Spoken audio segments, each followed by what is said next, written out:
Hello, parents. I'm Dr. Doris Sims, and I'm a child growth and development specialist. And today we're going to talk about tips for raising an emotionally healthy child. Welcome, parents, to tips for raising an emotionally healthy child.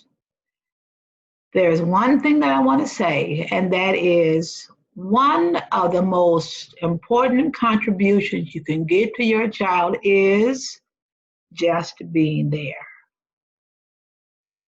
That can make all the difference in the child's emotional health. So, on today, what will we learn?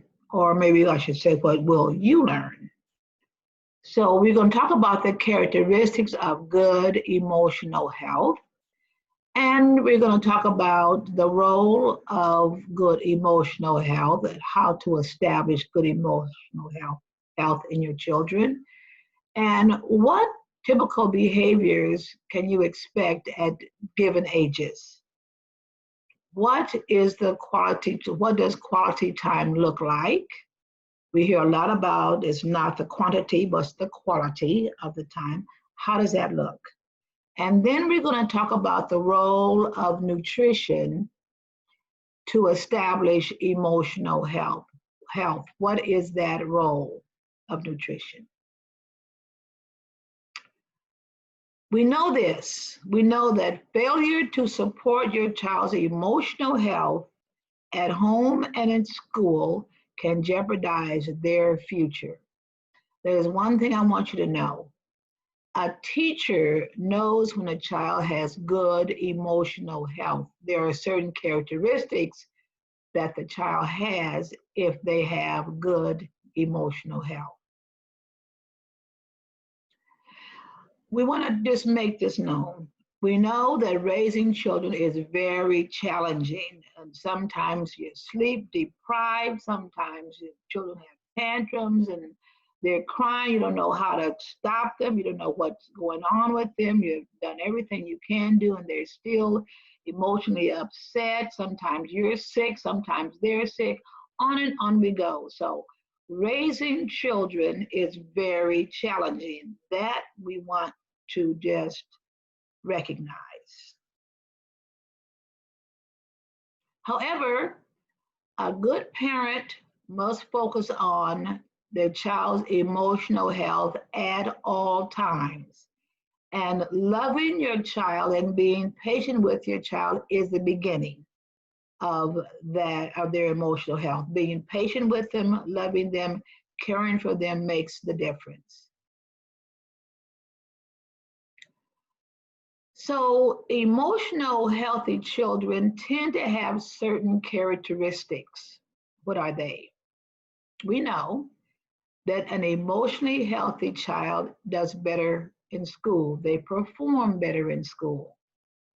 They're willing to sit, to listen, to attend, and to follow instructions and be obedient. That's what they're willing to do.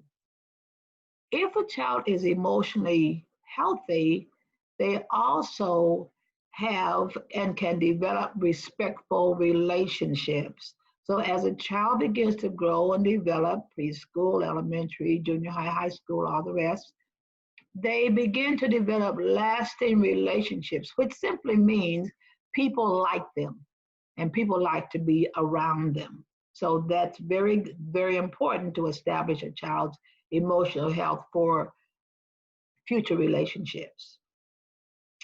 And we also know that their coping skills, they have better coping skills if they have emotional health, that they're willing to wait, to attend, to be patient, whatever it takes. They can cope with that. If there's a problem that they cannot solve or that it seems to be difficult to solve, they're willing to work it through. So they have better coping skills than a child that does not have good emotional health. And also, the emotional health is for later in life. The more stable a child is, the more healthy they are, the more likely they will have lasting relationships in the future. So there will be more healthy relationships they'll have later on in life. How does this happen? Number one is you are the role model, the caregiver. I was talking to a mother, and she said that her little child was 3 years old, and she said she's like an old lady. She said, I don't know what is wrong with her. And she said, I keep watching her, and she's just like an old lady. And I said, well, who is her caregiver during the day? So what did she say? My mother. I said, well, that's who she's imitating. She's imitating your mother. And the way her mother acts and the way she does, that's all she has there. That's her role model. So the mother asked me, what can I do? And I told her, put her in childcare. The child needs role models of younger people and the children so the child can imitate those kinds of behaviors rather than your mother who she's there for 8, 10 hours a day and that's all she knows. So children watch how the caregivers relate to them and they imitate those kinds of behaviors. And they also, these behaviors challenge them for life. They help them cope with life challenges and how they deal with things when they have caregivers who also are emotionally healthy. And children that have good emotional health, they should live in the way they get it is that they live in a healthy, nurturing environment, people that care and listen to them and work with them, talk with them. That's how they get this good emotional health. So, what can we do? How can you plant those seeds of emotional health? How can you do this? Tip number one is know the behaviors of each age. Now, the way you find that out is go get a book. Um, many books talk about growth and development of children at different ages and stages. So when you know this, then the behaviors that children exhibit, they're not a surprise to you. We know that there's such a thing as the terrible twos. We know that. We know that children at 3 and 4, they have a special love for mom, it was a boy, dad, for it was a girl. So we know that these are some of the behaviors that children exhibit. My sister called my dad her boyfriend. Boyfriend, she would say. And my father got the biggest kick out of that. So certain behaviors are for certain ages and stages. So you should know those. Now, there's another one here, and this one is a big one. If you are struggling with emotional issues, you need help. And some parents are struggling with depression, they're struggling with anxiety, they're struggling with fears. Different things are going on in their life, and so they need help in order to help the child. When you go on a plane, what do they say? They say, put your mask on first or your air mask on first and then help your child. That's the way you have to do it. You can't help your child if you are hurting. So make sure that you receive help if you have emotional or mental issues. And another tip is spend quality time with your child. The more quality time you spend with your child, the better connection that you will have. And we know that connection is the key to a child's emotional health and well-being. So the more connected the child is to you and to the family, the greater will be their emotional health and well-being. So you see this family cooking together, very important. Children should cook and should learn to cook and be in the kitchen with you because it helps with their scientific concepts. There's so many things they learn. What is a solid? What is a liquid? How does a liquid turn into a solid or a semi-solid? All those kinds of things they learn through simply cooking and spending time with you in the kitchen. Now, if your child is struggling, don't ignore that. And sometimes children are struggling, sometimes they're in school. How do we know when a child is being bullied? They're not coming and skipping home. You know that by their behavior. So parents, stay in tune to a child's behavior. Make sure that you know what's going on and you don't ignore those signs. They are so important. A child will let you know through their behavior what is going on with them. If they are happy, they'll act happy. If they're not happy, they'll let you know that too. So now, when children have feelings, don't trivialize them. Trivial, what is that word? Trivialize them. Okay, so now we won't go into that. We won't keep on pushing that because we don't want to do that. When children have negative feelings, you make sure that you tap into those feelings. You let them know that you validate those feelings. And especially for a boy. Many times a boy wants to cry. What do we say? Boys don't cry. Boys, man up, suck it in. That's not right because we must teach our young men to have emotions just like the girls. And we should not trivialize those emotions. Neither should we have the child shut the emotions down when they're not feeling good. We should let them know that we accept the emotions and help them work through them. As a parent, think about the words that you say and how you say them. Encourage your child, give them encouraging words. Express your love and care for them. And when they do things, compliment them. Let them know that you see them and that you appreciate. You tell them to clean their room up, and they're not going to do it like you. So then don't expect that. But whatever they do, let them know you appreciate it. So give them encouraging and kind words on what they do and how they act and how you appreciate them being your child. Invite children to spend time with you. If you have more than one child, then make sure that each child knows that they're special to you.